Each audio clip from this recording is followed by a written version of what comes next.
Salve família, é um novo episódio de Criative-se começando. Esse é um ambiente de ativação, de novidade, de coisas que ainda não aconteceram. Tem coisas que ainda não aconteceram que Deus quer realizar por meio de você. Ele é o Criador, nós somos semelhantes a Ele. E quando tem novidade na terra, se essa novidade é boa dádiva, como diz Tiago, vem do Pai das Luzes, tem parceria com o céu.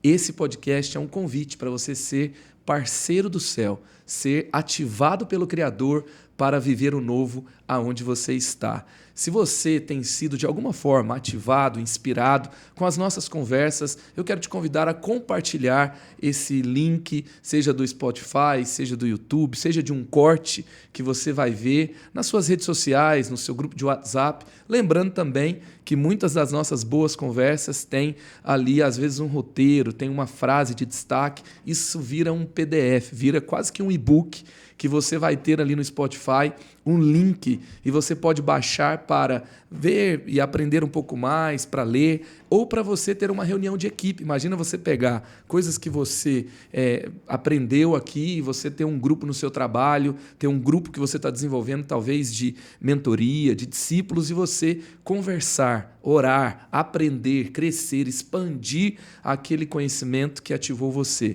Então você tem também disponível essa ferramenta aqui no Criatives. E é sempre bom receber um bom amigo que tem coisa boa para falar, que tem algo que vai ativar essa novidade em você. E eu tenho a alegria de receber aqui hoje um amigo que eu amo demais, que me inspira demais, que assim, é difícil conversar com ele, que eu converso com ele, eu saio cheio de coisa para fazer, porque nasce muita coisa boa quando eu converso com ele. Eu estou aqui com o Rodrigo Arraes, amigo de longa data, ele que é de São Luís do Maranhão, é pastor na Igreja Batista do Angelim, ele é que foi pastor de jovens por quase 20 anos na Igreja Batista do Angelim, hoje é um dos líderes principais da igreja, é formado em Direito, é escritor, é marido da Carla, é pai de Paula e Luísa. Receba aí, junto comigo nessa mesa, Rodrigo Arraes.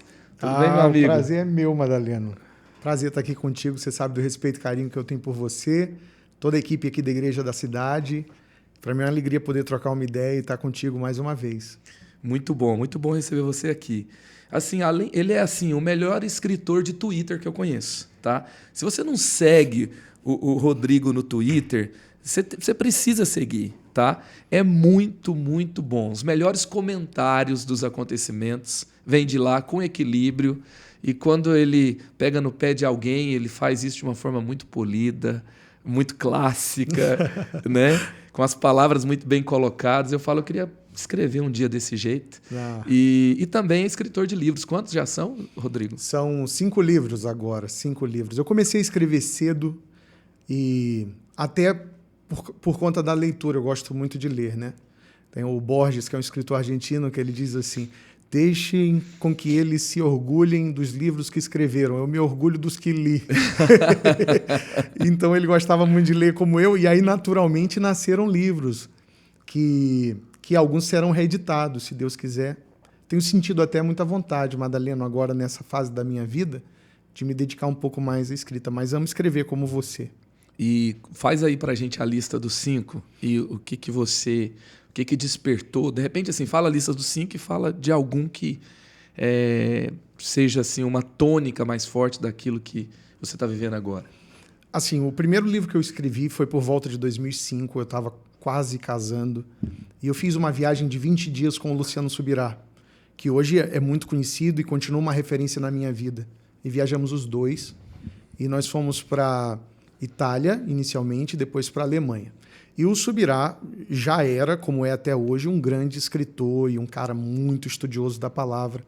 Então, naquela viagem, eu não tinha nenhum livro escrito ainda e ele estava escrevendo, acho que 2 ou 3 livros ao mesmo tempo. E eu fiquei tão impactado pelo cuidado dele da escrita e do ensino. E eu disse: Subirá, quando eu chegar em casa, eu vou escrever um livro e eu quero que você leia depois e me diga o que você achou. E assim eu fiz. E escrevi um livro chamado Paixão. Talvez esse livro seja aquele pelo qual eu tenho mais carinho. Porque ele trata da própria etimologia da palavra paixão, né? Que é sofrimento, entrega total por Jesus.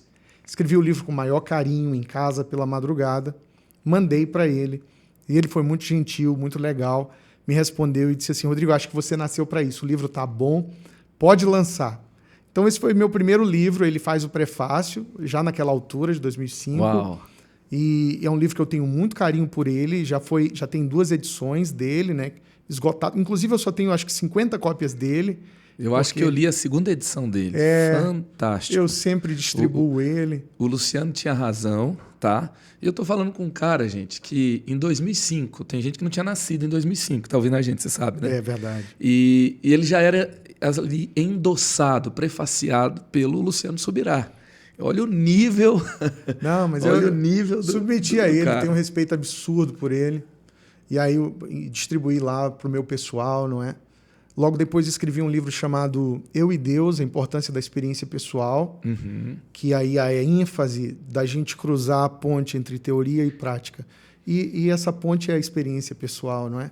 A gente tem o conhecimento muitas vezes, mas não tem ainda a revelação de quem Deus é. E essa revelação ela é mística, ela é espiritual. Eu escrevi um livro sobre isso e mais um outro chamado Peregrinos em Terra Estranha, que é sobre essa sensação de estranhamento que a gente tem na Terra, muitas vezes, quando a gente olha para fora e percebe como que os valores do mundo são tudo contrários ao que a Bíblia ensina, e principalmente quando você é jovem, não é? Que você está na escola ou na faculdade, você se sente um ET, um alienígena. Você percebe o choque de cultura do reino e cultura do mundo. E o livro trata disso. Escrevi um pequeno livro para curso de noivos. Olha só. Ainda vindo daquela fase, né? Esse livro foi muito conversado com a minha esposa, que na época a gente conversava muito sobre a preparação para o casamento. E acabei de escrever um livro sobre unidade entre irmãos, né? Esse livro está feito, falta um título, talvez lendo o Criative se eu consiga desenrolar o título desse livro. Mas já quis batizar de várias coisas. Um dos nomes que eu tenho para ele é Ódio entre Irmãos, Desafios e Soluções para a Unidade. E eu gostaria até que a capa fosse dos irmãos de José jogando ele no poço. Porque se você perceber na Bíblia, Madalena, você vai ver que o conflito entre irmãos é uma narrativa principal, principalmente no Velho Testamento, não é? Então você vai encontrar José, Caim e Abel, você vai ver Davi e seus irmãos e várias Jacó outras. e Esaú. Perfeito, e várias outras situações de conflito. E aí você chega no Novo Testamento e Jesus diz que o nosso amor uns pelos outros vai mostrar ao mundo que nós somos dele. Uau. Então, é desafio, porque é um desafio natural, para que a gente tenha uma mesa de irmãos, para que eu e você sejamos amigos. Desafios existem. E as soluções estão todas lá na vida e na prática ministerial do próprio Cristo. Então, esse é o livro novo. Eu espero lançá-lo em breve. Você tem uma cópia com certeza. Uau, eu vou exigir essa promessa. Está gravada aí. Ó. Não vai ter erro. E é muito interessante, né? Porque Efésios 4 vai falar, por exemplo, sobre o esforço pelo vínculo da paz. E aí Paulo fala, façam todo o esforço. Ele vai falar que temos um só batismo, uma só fé, um só Senhor. E ele vai desenhar, né? Não dá, gente. Tem que ter unidade. Então, quando ele fala que tem que ter todo o esforço, significa que a unidade, a comunhão não é automática. Não. Você sempre vai ter que exercitar a sua humildade. Perfeito. Você sempre vai ter que ver, assim, eu preciso honrar esse cara, eu preciso buscar esse relacionamento, tem que ser intencional. Perfeito. É excelente tema para se falar. Né? E eu começo o livro com uma história grega, porque os gregos percebiam tudo e contavam histórias de tudo, que é a história de Procustes. Ele é um bandido que habita na Serra de Eleusis. Ele faz parte da saga de Perseu. E esse cara mora em cima de uma serra, certo? E todo mundo que vai subindo aquela serra chega lá em cima naturalmente cansado. E o Procustes convida para que durmam na sua casa. E ele tem uma cama onde ele coloca esses visitantes. Só que ele é um psicopata, ele é um bandido. Então, à noite, aqueles que têm o pé, o tamanho um pouquinho maior do que a cama dele, ele vai lá e serra-lhes os pés. Corta os pés para que caibam na cama, entende? E se você for menor que a cama dele, ele estica. Porque a medida da cama dele é a medida do mundo. Então ele está sempre cortando cabeças ou esticando pessoas para que caibam na medida dele. Uau. E esse é o principal impedimento da unidade. É que nós temos um padrão que às vezes ele é muito pesado para os outros, Para a gente, nem tanto. Mas para os outros é muito pesado e a gente quer encaixar todo mundo assim. E se alguém tem alguma aresta, alguma coisa que não nos agrada, nós cortamos a cabeça. Tá cheio de líder fazendo isso, né? Isso acontece Tá doido. todo dia. E a igreja perde em diversidade, ela perde, a mesa perde em riqueza. Criatividade. Você não consegue ouvir o outro. Perde em beleza. Ô, Madalena, inviabiliza a comunhão. A expressão de Deus fica limitada, né? Perfeito, inviabiliza. Você viu isso no período político aí, não é verdade? Então, são coisas que nos impedem até de conversar. Tem muita gente que não se fala mais. Meu irmão, teve Natal que acabou na casa das pessoas. Acabou, né? Acabou o Natal. A pobre da tia não consegue mais conversar com a sobrinha, entendeu? E os grupos de WhatsApp? Misericórdia, cara. Esculhambação, com perdão da palavra. Ainda bem que eu continuei seu amigo. Não, a gente não briga por causa disso. Mas, assim, é uma tirania, não é? É uma tirania. Até que é o Perseu, ou o Teseu, que sobe essa serra e mata o monstro. Porque tiranos sempre serão, o fim deles é serem destruídos, né? Essa tirania sobre o outro. A solução, e a solução que a Bíblia propõe, e que eu proponho aí, nesses pensamentos e mensagens, é que nós precisamos santificar o outro. A palavra santo vem de separar, consagrar. Na verdade, santo é como se a gente dissesse que o outro é outra coisa. Por exemplo, você tem uma caneca aqui e essa caneca. São absolutamente a mesma caneca, correto? Mas aí, o que você vai fazer? Está aqui o Madaleno, né? Então, eu vou dizer assim, o Madaleno não é uma caneca comum, ele é outra coisa. Eu vou tratar ele diferente. Eu estou santificando algo ou alguém para dar a ele um tratamento diferenciado. E agora, essa é uma escolha minha. Eu estou dizendo, não, aqui, ó, esse irmão, essa pessoa, ela é outra coisa. Eu estou santificando, eu estou consagrando ela para tratá-la como um irmão. Isso vai fazer com que eu perdoe com maior facilidade. Muito bom. Eu vou mudar ela de prateleira. Porque se eu olhar para o outro e dizer assim, é a mesma coisa? É comum? É ordinário? Aí eu desrespeito. Então, é preciso que a gente santifique o outro para promover a unidade entre nós. Então, é isso que Jesus quer, que a gente olhe para todo mundo como alguém absolutamente especial. Como alguém que é especial porque é amado por Deus. É um ponto único na existência onde todos os fenômenos se encontram e nunca mais se repetem. É uma pessoa, é um indivíduo. É o próprio conceito de dignidade da pessoa humana, né? Porque é imago Dei, ela é a imagem de Deus. Então, é a única coisa que salva e nos permite caminhar juntos para além da afinidade. Né? Sensacional. Muito bom, muito bom. E o livro não saiu ainda? Está escrito, já está em fase de preparação, mas é uma coisa que a gente faz para deixar de semente aí, não é? E abençoar alguém que vai pegar, vai ler e vai colocar em prática, de alguma medida, a mensagem. Excelente, excelente. Na expectativa, estou esperando a minha cópia lá em casa. Não, vai vir cópia, com certeza. E me fala uma coisa, o que você aprendeu, que você pode compartilhar? Hoje há um desafio muito grande. A transição geracional, ela diminuiu.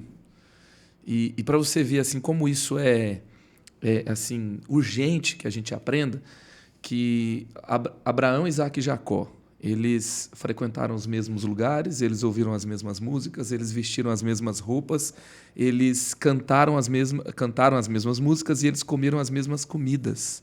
Então, a cultura deles era muito parecida, provavelmente. Sim. Deve ter tido alguma alteração ali ao longo do tempo, porém, eram muito suaves. Mas, no começo do século, uma geração era de 25 anos. E depois, hoje, uma geração se define em 10 anos.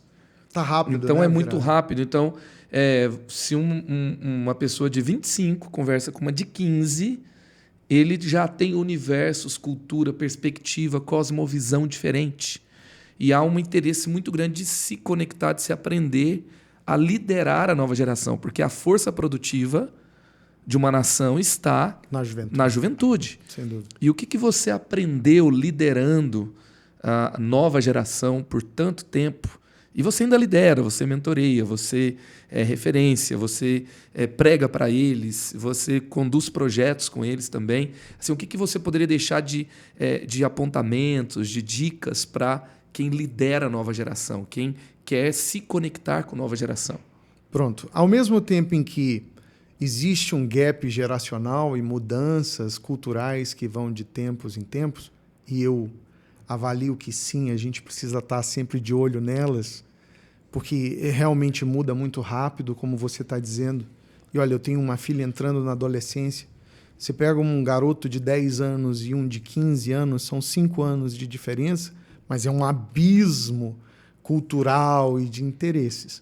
E a gente precisa estar, sim, de olho, e principalmente assim, ousaria eu ia dizer, em elementos estéticos, ou em gatilhos para prender a atenção, ou numa maneira de trazer para o contemporâneo temas que estão em voga, mas nunca deixar de perceber que o coração do homem é basicamente o mesmo e que os grandes temas eles vão ocupar o palco sempre. Propósito de vida, santificação, família e sentir-se parte de algo que é maior do que si mesmo. Eu acho que a gente trabalha disso que é geral para o específico.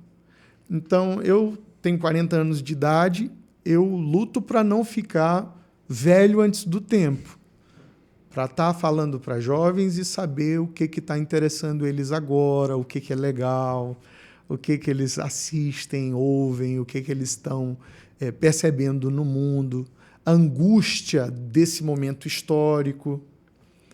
Mas estou sempre trazendo para eles no prato, para servir também, os grandes temas da humanidade. De onde eu vim, para onde eu vou, quem eu sou, o que Deus quer de mim. Porque isso aí é um alimento sólido que vai ser bom. Foi bom lá atrás, é bom hoje, daqui a 50 anos ainda vai ser excelente. Muda o como, o porquê. Exato. É o mesmo sempre. É a mesma coisa. Muito bom. Tem gente que acha que assim, onde estão as respostas, né? Vamos buscar, a gente não sabe nada. Parece que Deus está assustado, né? Exato. Deus não sabe o que fazer porque o mundo tomou uma linha que ele nunca imaginava e agora ele está tentando resolver o problema e aí o povo está ali tudo perdido, mas não é bem assim, né? Não. Na verdade, não é nada assim, né? Não. A Bíblia tem as respostas. E elas são respostas eternas, excelentes. E que já estava respondendo e curando o coração das pessoas 2000 anos atrás. E também faz o mesmo hoje com essa geração que está com iPhone, com chat GPT, com a inteligência artificial e tudo mais. Basicamente, são as mesmas aflições. Elas só estão vestidas diferente, só está com caminhos tecnológicos que são novos, que é o podcast aqui e outras coisas, mas é basicamente a mesma angústia que está lá ocupando o coração. Então é você se preocupar mais com uma mensagem e aprender a linguagem de cada momento. Perfeito. Porque a mensagem não muda. Não. Mas a linguagem toda hora está diferente. Tá. E a resposta divina é atemporal e é para todo lugar também. E é importante, eu vejo que alguns pastores eles têm uma dificuldade muito grande em entender mudanças estéticas ou culturais do momento. Isso tem uma luta, né? Normalmente, cristãos, liderança, é muito conservadora. Então, por exemplo, começou-se a pintar as igrejas mais escuras. Ah, meu irmão, eu que sou do Nordeste, não, parece que o capeta tinha descido, estava pintando a igreja de preto. E aí você tem que conversar com as pessoas, dizer, olha, naquela época do passado, as igrejas todas tinham muitas janelas, e esquadrias, e iluminação, e ventiladores, e usávamos o retroprojetor. Então a igreja era branca ou azul, e não tinha problema algum. Hoje, nós usamos muito audiovisual, então você tem câmeras, iluminação. Então, o esquema mudou muito. O templo parece mais hoje como um auditório. E o fato do fundo preto é fácil de entender. Melhora muito a visibilidade, esconde cabos. É simplesmente essa questão. Não é espiritual, é estético e técnico.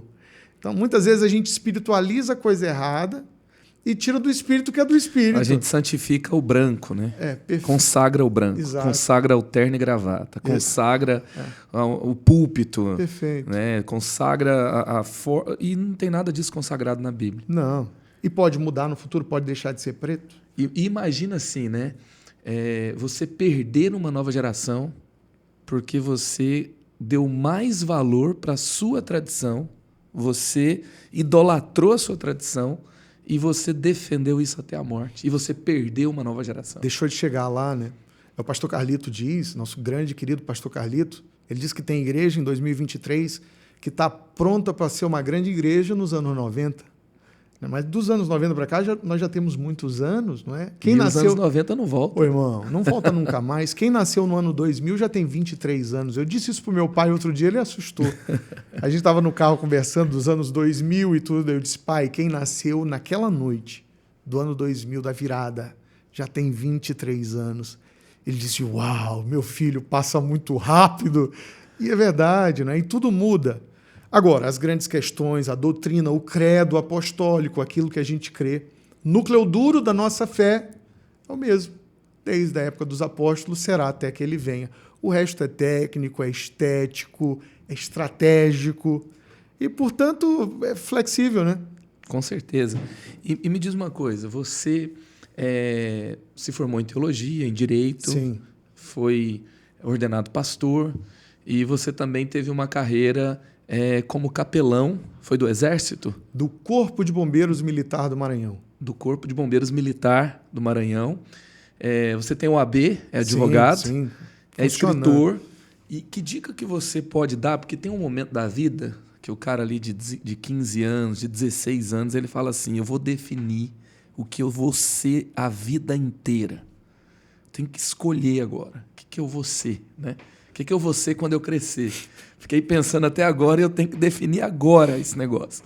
Que dica que você dá, assim, com essas transições, né, vivendo o seu propósito em diferentes lugares, sobre definições de carreira, mudança de carreira, que é uma questão também importante. Não sei se você sabe, eu até tenho um vídeo sobre isso, é um vídeo que eu recebo muito comentário chamado A Crise dos 25 Anos, que é uma pesquisa do LinkedIn que mostra um ápice de uma crise profissional aos 25 anos de idade, onde há muito ali troca de carreira, onde há muito aquela sensação, não conquistei o que eu deveria ter conquistado, o que eu sonhei, não estou no caminho, não chegou o primeiro milhão, não chegou o 6 em 7, não chegou o meu infoproduto, a minha startup que explodiu, e agora o que vai ser da minha vida, né?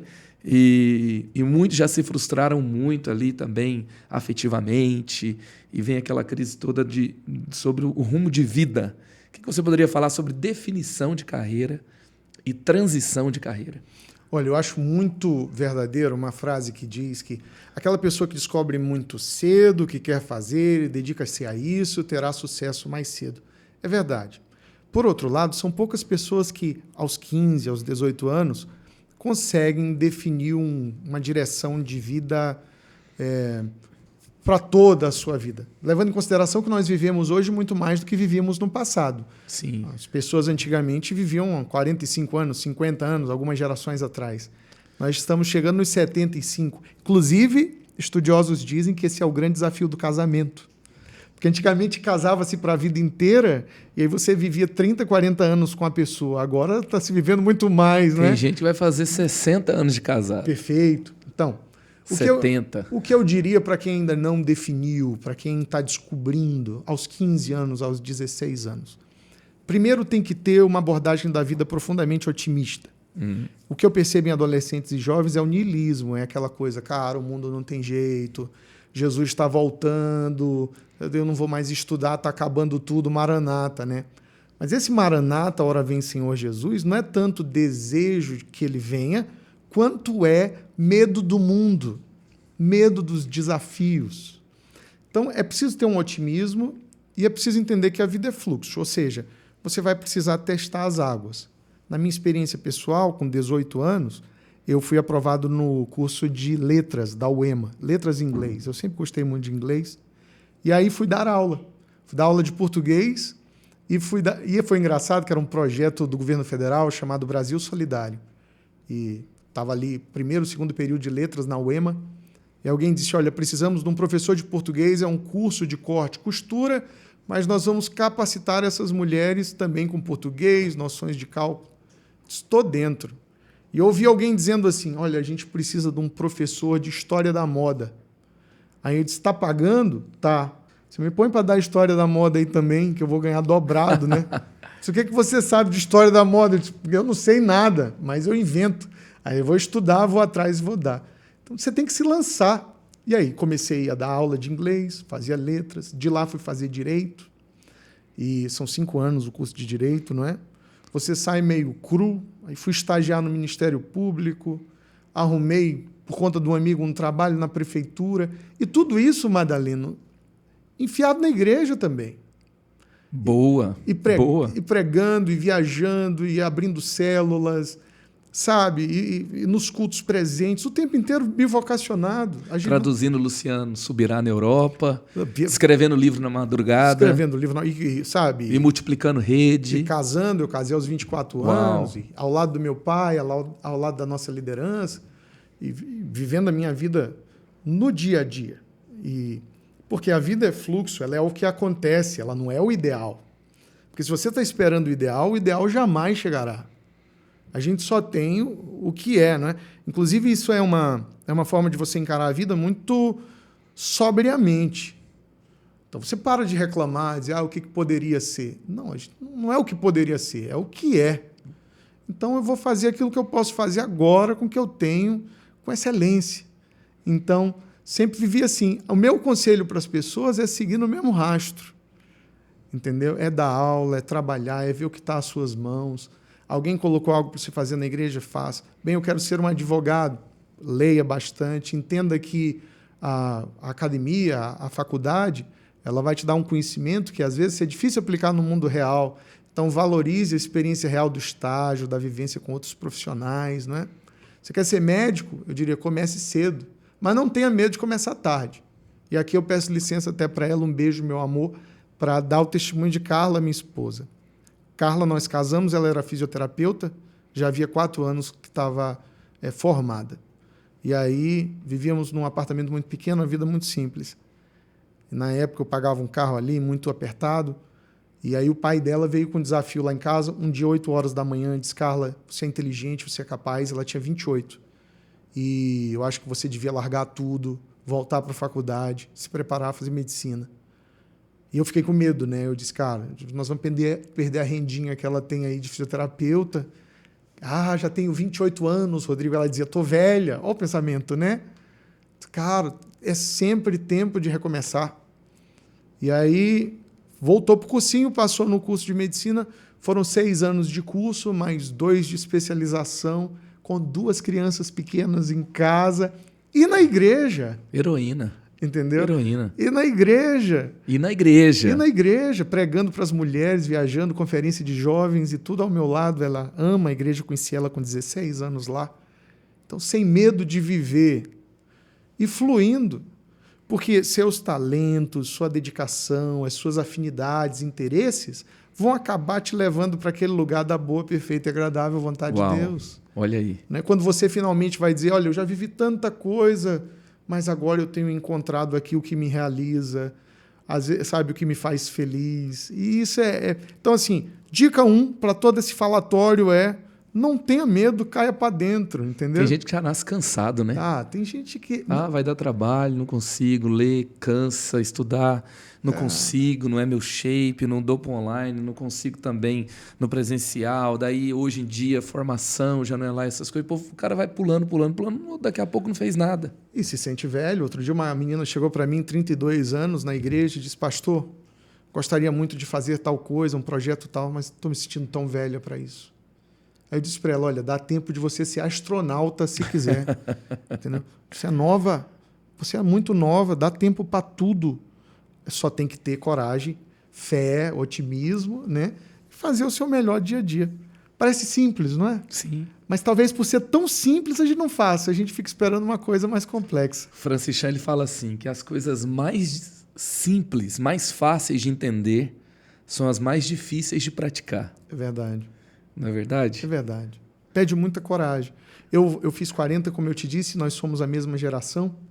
Somente agora eu tenho sentido, assim, recentemente, uma paz e uma realização de perceber que de tudo que eu já fiz, tudo que eu vivi, foi importante, contribuiu com uma grande medida para quem eu sou hoje e por isso é insubstituível, sabe? Eu deveria ter vivido cada uma daquelas coisas. Aí por isso eu sou muito grato a Deus. Então não pode reclamar não. Se você está me ouvindo aí, não reclame não. do estágio, da faculdade, do trabalho. Não fique desejando, eu queria ser missionário em tempo integral na África do Sul. Vai chegar seu tempo. Agora, o dia da dedicação é hoje. Fica frio, vai dar certo. É isso aí. Acalma o coração, basta cada dia seu próprio mal. Perfeito. Muito bom, excelente. Estou gostando demais desse papo. Eu estou aprendendo muito. E sobre, assim, Rodrigo, a questão da criatividade. Você é um artista, porque você escreve. É obra de arte, literária. E como que funciona para você assim o desenvolvimento das ideias, o processo criativo?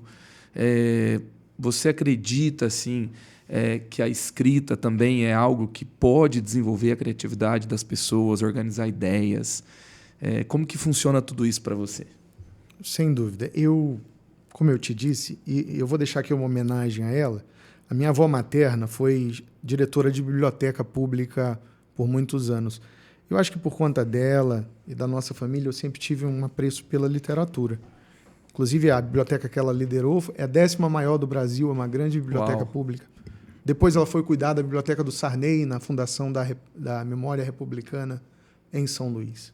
Qual o nome dela? Celeste. Celeste. Celeste, do meu coração. Eu quero começar um projeto com o nome dela, e relativo à leitura. Então, eu amo a leitura. E no que diz respeito à criatividade, talvez tenha pouca coisa que alimente a nossa criatividade, nos dê soluções do que a leitura. Tanto do ponto de vista espiritual, quanto para a vida. Eu te disse ontem, é verdade, Deus resolveu falar com a humanidade pela literatura. Olha aí. Através de escritores inspirados. Então, se você é um cristão e não gosta de ler, você tem um problema. Você está com um problema muito sério. Receba aí, ó. Porque o seu guia de vida são 66 livros, para começar. Não é só um, não é? São 66, você tem uma biblioteca para você trabalhar com ela. Então, se você já não gosta, você já tem uma dificuldade de ouvir a Deus. E a leitura abre portas. Tipo, eu estou em São José essa semana, tive cuidado de ir na livraria. Então, lá em casa, eu, as meninas, nós amamos a livraria. E é algo que eu incentivo muito na vida delas, porque recebi isso da minha família também. E aí, tô lá olhando, sem saber o que eu quero, sabe, Madalena? Sem saber o que eu quero, procurando. Cara, achei um livrinho verde chamado A Magia de Cada Começo, do Hermann Hesse. Esse cara é o prêmio Nobel de Literatura. Eu acredito que em 1937 ele ganhou o Nobel de Literatura. Nunca li esse cara, nunca vi esse livro, mas eu peguei na mão e li a orelha. Só a orelha, um trecho, 2 parágrafos. Brilhante, genial. O livro trata das memórias dele de juventude até a velhice. Então ele conta nos primeiros capítulos uma experiência que teve com um colega que adoeceu, de como que a infância, tudo é mágico. E assim, cara, que livro espetacular. Eu me peguei chorando nesse hotel sozinho à noite. Não sei se com saudade da mulher ou da beleza da poesia do livro, da narrativa daquele cara. E você já sai dali com ideias, sabe? Você já sai dali com a sua alma alimentada. Porque às vezes nós evangélicos, nós somos muito práticos, né? Nós adoramos em galpões pretos, muito práticos, e isso não é de todo, Olha isso. não é de todo ruim. Uhum. Mas a gente esquece que a beleza e a beleza da arte, de uma escrita de um cara desse, premiado, sensível, da bela arquitetura, a beleza eleva a nossa alma. A beleza, a arte, abre portais sensoriais mesmo para a vida e destrava a nossa criatividade. Então, você me dizer, há projetos, livros que a gente está fazendo no dia a dia, a semente disso é leitura, basicamente, né? Leitura que aguça a sensibilidade e nos faz ver o que muita gente que está no automático não consegue enxergar. Então, leia mais. Muito bom, muito bom. Estava aqui. Leitura é a chave. Excelente. Essa questão da contemplação a gente perde muito, né? Muito. Você falou algo que eu fiquei pensando muito aqui, a questão da a nossa vida cristã não pode se limitar aos nossos caixotes pretos. Não. Onde a gente fez um bom auditório para a gente ter ali... Qual seria a porcentagem de tempo, né, da nossa semana? Para a gente ter uma música que eleva, ter um tempo de louvor, de adoração e de... receber uma palavra com revelação, com pregação, que tudo isso é incrível, é maravilhoso, mas se a gente para de contemplar numa boa leitura, também escolhendo o que ver, o que fazer. Tanta coisa tem para a gente A gente tem que se expor ativar, isso, né? Essa contemplação, essa beleza, né? Tem que se expor. Que está ao nosso redor. A gente tem que sensibilizar a nossa alma. Então a gente tem que se expor à arte, à leitura, à natureza, para tirar a ferrugem do automático da vida, do trabalho, da feiura da vida, né? Davi, no Salmo 27, ele diz assim: Senhor, eu quero habitar na tua casa. Uma coisa só eu te peço, né? E a buscarei. Eu quero habitar na tua casa todos os dias, para contemplar a tua beleza e ouvir os teus conselhos. Então a gente contempla a beleza de Deus, confrontando isso com a feiura do mundo. Uau. Porque se você só olha para a feiura do mundo, você desanima, você fica desesperado. Demais. Tem gente que gosta de almoçar ouvindo aqueles jornais de meio-dia de assassinato, né? E aí o cara tá lá, diz: tá aqui em São Paulo, o comandante não sei o que no helicóptero, mataram 3 aqui, e o cara almoçando, enchendo a vida dele daquela feiura do crime.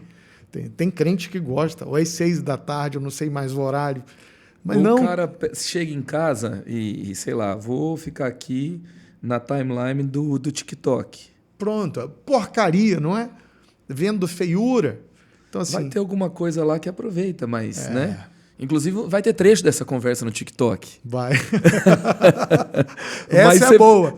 Essa é boa, mas você fica lá, né? E cada coisa, e enfim, né? Isso, quão insalubre, quão podre pode ser. Sim, é feio. A nossa vida, se a gente tem ali 1h30, 2 horas. Tem igreja que tem culto de 2h30, né? Mas, enfim, normalmente não é por aí. Ou não deveria ser, sei lá. Mas aí você sai e vai viver uma vida, uma semana inteira, onde você tem o seu ambiente de trabalho, onde você tem o trânsito, onde você tem a correria do dia, onde você tem aquelas loucuras que você enfrenta toda semana. E aí você vai chegar em casa e você vai ficar... Vou descansar. E você fica lá nas redes sociais, fica numa série lá que eu não sei qual é. Tem que contemplar a beleza de Deus. Isso enche a nossa alma de esperança e fé. É isso aí. Nos ajuda a ouvir o conselho dele também. E você tem um clube de leitura, né? Como é que funciona isso? Cara, novidade, tá? Inclusive de vagas fechadas, já encerrou a primeira turma. Mas foi uma ideia que eu tive para contribuir de alguma forma com minhas ovelhas, em meu grupo de discipulado pessoal, que é incentivar a leitura. Mas não a leitura qualquer, uma leitura um pouco mais profunda. Por isso, criei um clube de leitura temático de curta duração. Esses são 3 temas básicos de vida, que é disciplina, entrega, devoção a Deus e direção. E 3 obras, que talvez de outra forma as pessoas não leriam, que é Meditações de Marco Aurélio, que é o diário do imperador romano Marco Aurélio, que é espetacular. Ele nunca achou que a gente ia ler isso, que era o diário pessoal dele. No segundo mês em devoção é o Timothy Keller, que você conhece, Deuses Falsos. Sensacional. E o terceiro é um clássico, é um livro pequenininho, mas é um clássico que eu recomendo todo mundo a comprar na Amazon, porque é bom e barato. Chama Em Busca de Sentido, do Viktor Frankl, que é a história desse psiquiatra que é judeu e é preso num campo de concentração nazista. Então ele passa por Dachau e Auschwitz-Birkenau, fica 3 anos lá, se eu não estou enganado, sofrendo diariamente na mão dos nazistas e vendo gente se matando, gente morrendo no frio, no inverno. E ele sai de lá, sobrevive, com uma teoria do propósito. Uau. Dizendo, olha, para você encontrar a felicidade na vida, você precisa trabalhar o seu sentido de vida, o seu propósito de vida. E aí ele é o fundador da logoterapia, terapia do propósito, que é uma corrente da psicologia que muitos psicólogos cristãos usam, e eu gosto muito dela, e aí inseri o livro de fácil leitura, Madalena, muito bom, e vale a pena. Eu espero estar abençoando alguém com esse clube, sabe? Com certeza tá. Pena que já está fechado. Vai ter outro depois? Vai ter. No futuro teremos outros, e eu estou muito feliz com o resultado desse. Estou recebendo um feedback muito positivo. E as pessoas vão descobrindo o universo, né? As pessoas vão descobrindo o universo da leitura. E, tipo, o pessoal lendo Marco Aurélio. O cara escreveu em 170 da era cristã. Uau. E ele dizendo, pastor, como é que ele tinha os mesmos problemas que a gente tem hoje, né? E é verdade. A leitura é espetacular. Sensacional, muito bom. Então, quando lançar outro, você tem que seguir lá o Rodrigo para você saber. Segue lá, Rodrigo Arraes, você vai ver quando tiver outro. clube de leitura aberto para você entrar. Imagina, eu já fiquei doido para entrar aqui. Vou tentar chorar no final, ver se eu consigo uma vaguinha lá na carroceria desse veículo que já saiu aí. Agora, Rodrigo, se você pudesse falar assim, o que você fez na liderança que você gostaria de esquecer, que não tivesse acontecido? Que a gente fala muito que deu certo, né? A gente só quer lembrar o que deu certo, né? A gente aprende com os erros e acertos, né? Sem dúvida. Eu acho, Madaleno, que eu demorei muito para sair do palco e deixar que outras pessoas tomassem suas posições.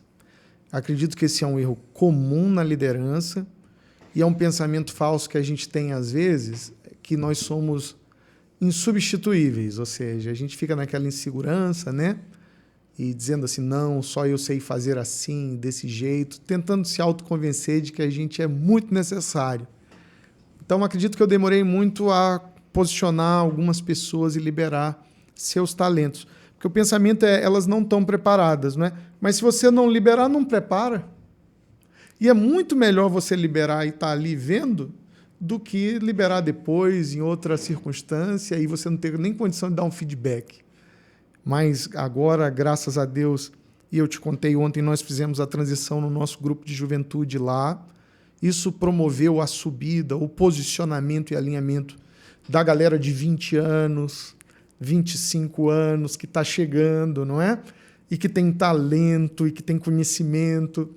Não tem experiência, eles não têm experiência, mas tem talento, tem conhecimento, vão ter a experiência agora. E a gente tem a capacidade de mentoreá-los. Talvez eu falhei com isso, porque eu comecei muito cedo também e muito fominha, né?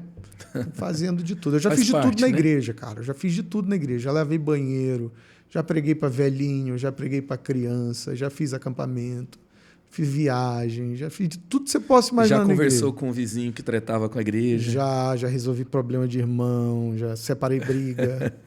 Já resolvi o problema de irmão que é sócio do outro e deu pau no final. Já resolvi de tudo, problema de casal. Irmão que emprestou pro outro. Não pagou. Não pagou. Recém-casado que quer separar, que visita a gente meia-noite. Cara, foi pra casa da mãe. Cara, tu sabe, problema de pastor é todo dia, né? Jovem no Tinder. Isso aí até hoje. Coloca aí qual foi o problema mais tenso que você já resolveu no gabinete pastoral. Coloca aí e vamos dar risada desse negócio. Depois que passou, né? Pelo menos. Pelo menos. Depois do sofrimento que te deu, do cabelo branco, do cabelo que caiu. Coloca aí. É isso. Meu Deus. Então, a demora para sair de cena é algo que você se arrepende. Eu acho que sim. Talvez não de deixar a posição de liderança, mas de posicionar outros. Dar agora, esse espaço. Agora eu estou mais radical, assim. Eu lembro uma vez eu fui para um evangelismo de rua e era a primeira vez que esse discípulo estava evangelizando na rua, então ele tinha muito medo, né? A gente não revivia no centro histórico da cidade. Eu disse para ele, vou te ensinar como faz. Aí tinha uma pessoa parada, cheguei, boa tarde, tudo bem? Não, tudo bem. Olha, meu nome é Rodrigo, eu sou da Igreja Batista do Angelim, e a gente está hoje à tarde aqui falando de Deus e tudo. Eu queria saber se você tem algum pedido de oração. Sempre bom começar pela oração. E aí fiz aquele momento, orei pela pessoa, e depois eu disse para o discípulo, disse, agora é você. Aí ele disse assim, cara, não estou preparado, pastor. Sinceramente, pastor, não faz isso comigo. Hoje à tarde eu quero ficar só acompanhando para aprender e tal. E eu disse, tudo bem. Achei outra moça mais perto. Cheguei lá e disse, olha, boa tarde, tudo bem? Tudo bem. Meu nome é Rodrigo, sou da Igreja Batista do Angelim e ele aqui tem algo a te dizer.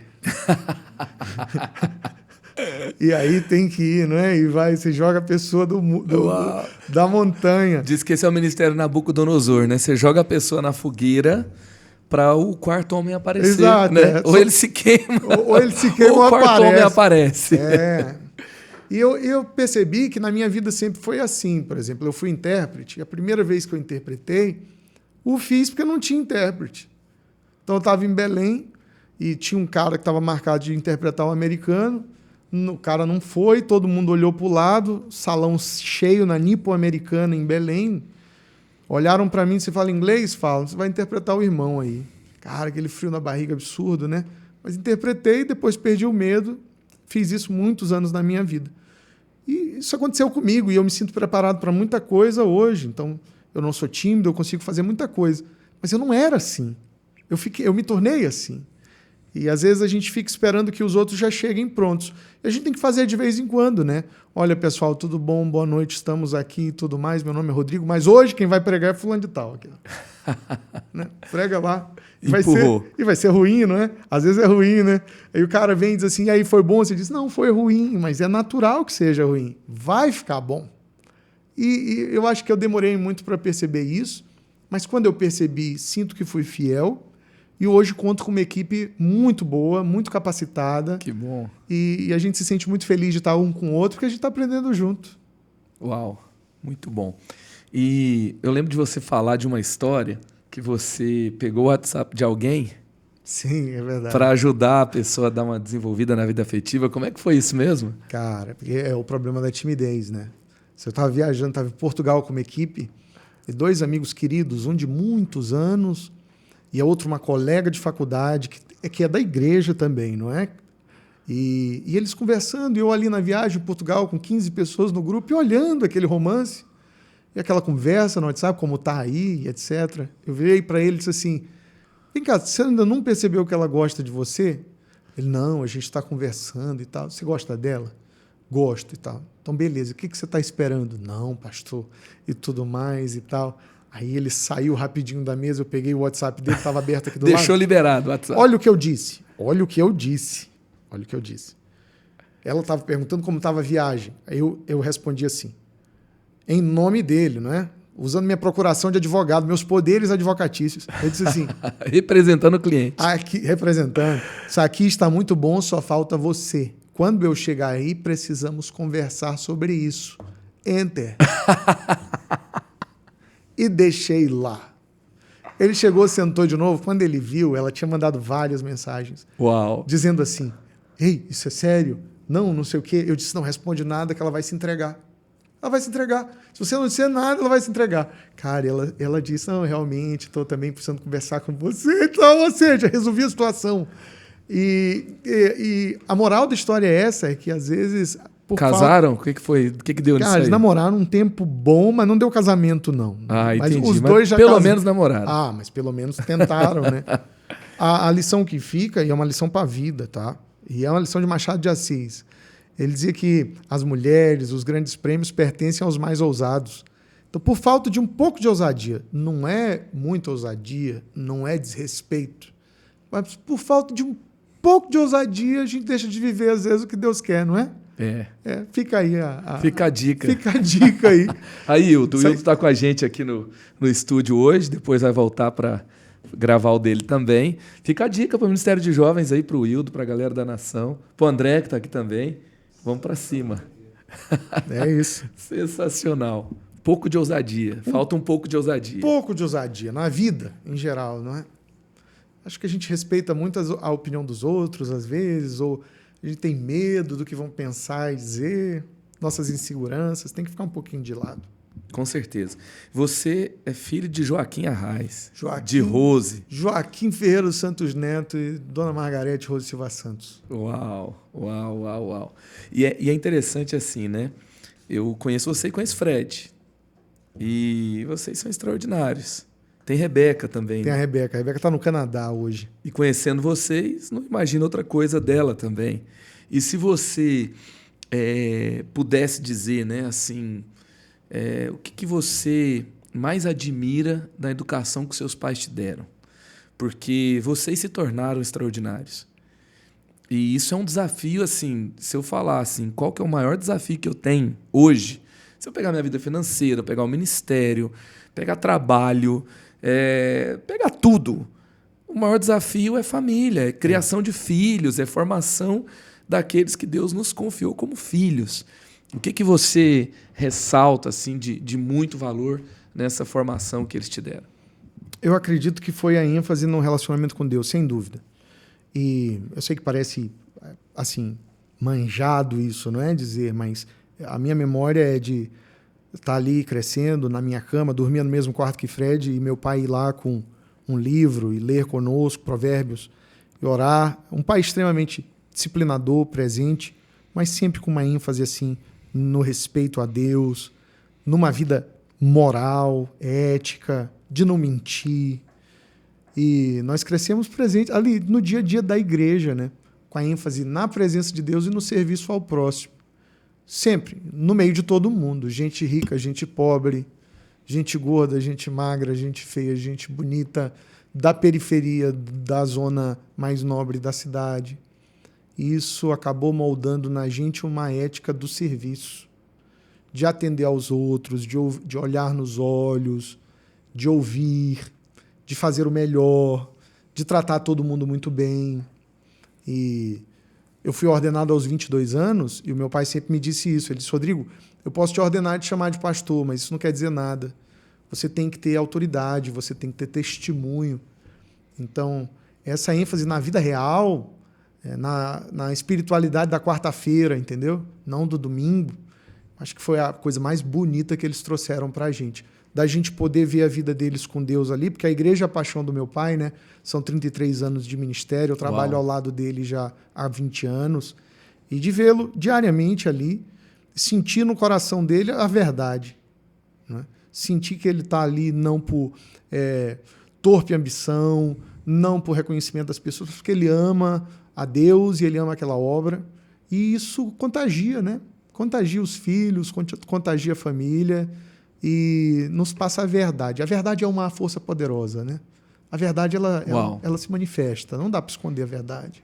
Então, tem muita gente que mente, mas a gente vê os frutos da mentira. Mas a verdade, ela é uma força, ela é um atropelo. A verdade é um atropelo. Então, o fato deles viverem essa verdade, serem quem são, moldou a minha vida como filho mais velho, moldou certamente a vida do meu irmão, que é um homem de Deus, e a da minha irmã, que estava falando comigo mais cedo, está no Canadá, já procurando uma igreja, uma comunidade. Não, é inescapável, uma vez que você tenha recebido a semente da verdade. Incrível. Eu lembro que uma vez eu estava lá no Maranhão, estava pregando lá no Angelim, numa conferência, e a gente saiu para almoçar. Estava eu, você, seu pai e sua mãe, a Mariana, e Carla, as crianças, e eu lembro da sua mãe contando a história do Angelim, né? Como foi, eles, um casal de odontólogos, que estava apoiando um pastor que deixou, e eles começaram a cuidar de uma igreja que era num terreno que era um lixão, e aí eles queriam, depois iam convidando pastores para assumir, até que eles se tornaram os líderes daquele lugar, porque ninguém queria, né? Falou da família, que alguns falaram, puxa, é isso mesmo? Vocês vão ser pastores? A história é a seguinte, Madalena, ela é simples. Eles converteram, não é? Na Igreja Batista lá em São Luís e vieram para São Paulo numa conferência do Dave Robson, uma conferência com a Vanilce Milhomem e tal. Tiveram uma experiência verdadeira com Deus, uma experiência única com Deus os dois. Quando voltaram, meu pai atendia como dentista no posto de saúde do bairro do Angelim. Nós nunca moramos nesse bairro, em toda a nossa vida. Mas começou lá porque ele atendia lá como dentista. Após o expediente, fazia um evangelismo de rua, meio que uma célula, ali na praça. Juntou um pequeno grupo de pessoas, o pastor dele autorizou que aquilo acontecesse, e aí o presidente da Associação de Moradores procurou ele e disse, Joaquim, eu vejo que é um pequeno grupo aí, vou te doar um pequeno terreno ali por trás da feira. Terreno ruim, Madalena. Terreno assim, de lixão mesmo, de córrego aberto, né? E por causa que era atrás da feira, as pessoas jogavam restos de animais lá, como uma feira faz. E com recurso próprio ele construiu uma capelinha lá.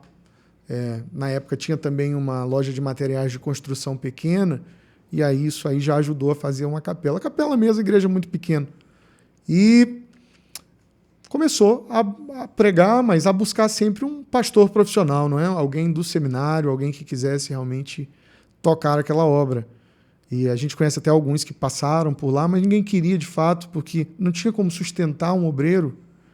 Já meu pai, que não precisava do sustento, porque tinha lá o concurso público dele, etc., conseguia se sustentar, foi ficando.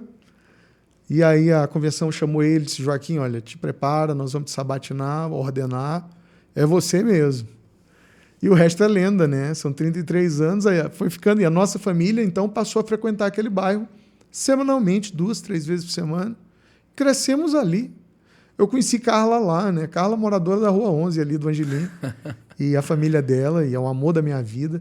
E a nossa vida está intimamente ligada com aquela comunidade. Há 33 anos e fomos crescendo ali e tudo. Então, a dedicação do meu pai é absurda àquele lugar. Não foi uma coisa mercadológica, não é uma igreja que nasceu frente de avenida, nem nada. Um bairro simples, uma comunidade simples, escondido num canto. Parece que Deus olhou para lá e viu a boa vontade e a fé e abençoou. Hoje é uma grande igreja, pela graça de Deus. Uau! Que linda a história, né? Ele começou, então, o ministério, depois do expediente, evangelizando, Perfeito. atendendo as pessoas, até que veio esse terreno sensacional. E uma frase que sua mãe me falou naquele dia, eu nunca esqueci. Ela disse assim, filho, ela falou assim para mim e para minha esposa juntos, filho, o sacrifício nunca será maior do que a recompensa. Amém, Madalena. Amém. E ela falou daqueles anos ali difíceis, né? E hoje Angelim, a Igreja Batista de Angelim é a igreja mais relevante da cidade, a igreja mais influente. Eu não sei em proporções, mas eu acho que é a maior igreja da cidade de São Luís também. A gente está trabalhando... Uma igreja tão linda, especial e tão abençoadora. Muitos pastores são abençoados por uma aliança que vocês têm também. Sim, né? sim. Incrível. Sim, a gente ainda não é o que seremos, mas já não somos mais o que um dia fomos. A gente está caminhando cada vez um pouquinho mais à frente, progredindo, né? Eu sou muito orgulhoso e muito feliz. Um orgulho santificado, um orgulho moderado, um orgulho em Deus de fazer parte da família dos meus pais e da família estendida, que é a família do ministério. Parte inseparável da minha vida e da minha história. É algo que eu vou levar comigo até lá o túmulo. E eu estou lembrando também aqui de uma história do seu pai aqui na igreja da cidade. Sim. A gente estava passando por um processo de despertamento espiritual, de avivamento. E tudo era muito novo para nós. Tudo era muito recente, tudo era algo que a gente estava se abrindo aos poucos. Assim, não tinha óleo de unção, não tinha, sabe, uma série de... Nunca se pregava alguém que não fosse daquela linha batista comum da igreja e tal. E então a gente começou a se abrir para receber novos pregadores. E até o pastor Carlito dizia, eu já aprendi muito com quem é parecido comigo. Agora tem um ambiente que eu preciso de alguém diferente, alguém que já viveu, já é escolado, já tem outra experiência e aprendizado para me ensinar. E aí eu lembro que o pastor Joaquim declarou uma palavra aqui, falou, olha, até aqui vocês conseguiram chegar com o que vocês têm, mas a partir daqui vocês têm que calçar as sandálias do sobrenatural. E essa palavra marcou nossa história. E nós Fabiano nos abrimos contou, para viver isso como... foi tão claro assim, né? E cada vez mais Deus tem derramado o sobrenatural dele no nosso meio. Eu acho muito rico que Deus tenha nos conectado. Eu te conheci mais próximo na Malásia, lembra? É verdade. Kuala Lumpur. É isso. Naquela viagem. E acho que penso assim que essa é a riqueza do Evangelho, é eu poder estar aqui hoje em São Paulo e me sentir em casa com você, com essa equipe. E você saber que quando chegar lá, está em família. E Deus, por sua soberana vontade, o mistério dele nos conecta a olhar para São José e São Luís, assim, um tem um pouquinho para dar para o outro e a gente sai tão abençoado. Muito bom. Eu falei aqui de uma frase que eu aprendi com a mãe do Rodrigo, né? O sacrifício nunca será maior do que a recompensa. Coloque no comentário alguma frase, algum apontamento que você aprendeu com alguém que tem uma história inspiradora.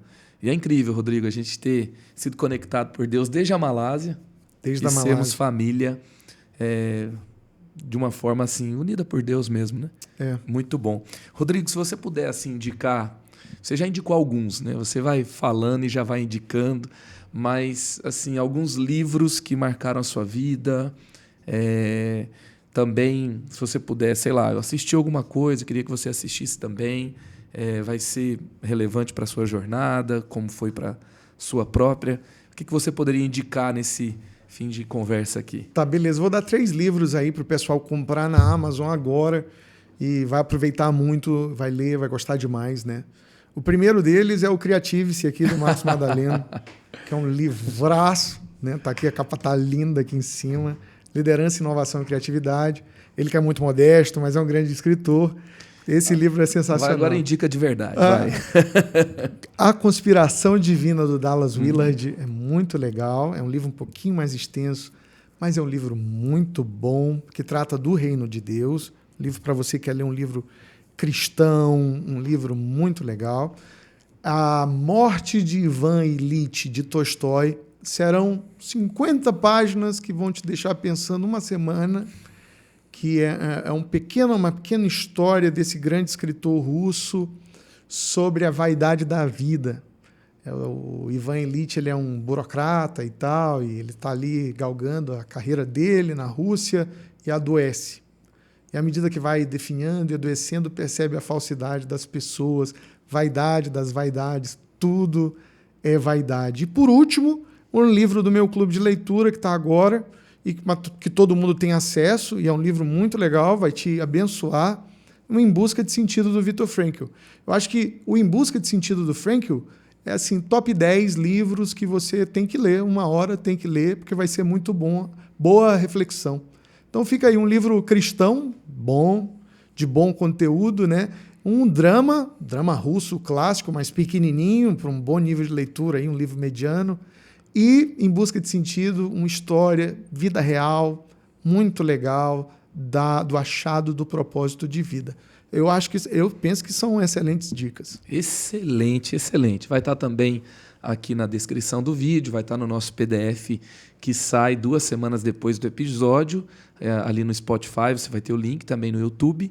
E pegue aí o Criative-se, seja no canal de cortes, seja no canal no TikTok, no canal no Instagram, perfil, né? Sim. No Instagram, e compartilhe com quem você sabe que vai ser também proveitoso, produtivo, inspirador. E então, estamos juntos, vamos elevar essa mesa e potencializar esse conteúdo riquíssimo que o Rodrigo compartilhou aqui. Rodrigo, obrigado. Eu que agradeço. Você me eleva demais. Sempre, sempre, sempre, sempre. Deus abençoe seu livro sobre unidade. Amém. Que Ele abençoe a nossa nação e a igreja evangélica no mundo. Deus abençoe sua família, sua igreja, que é linda também e pulsante. E aqui você sempre tem, sim, casa, família, e é sempre um prazer te receber. Eu que te agradeço, meu irmão. Você sabe do respeito e carinho que eu tenho por você, por todo mundo, então fica aqui só a minha gratidão, meu abraço. Tamo junto.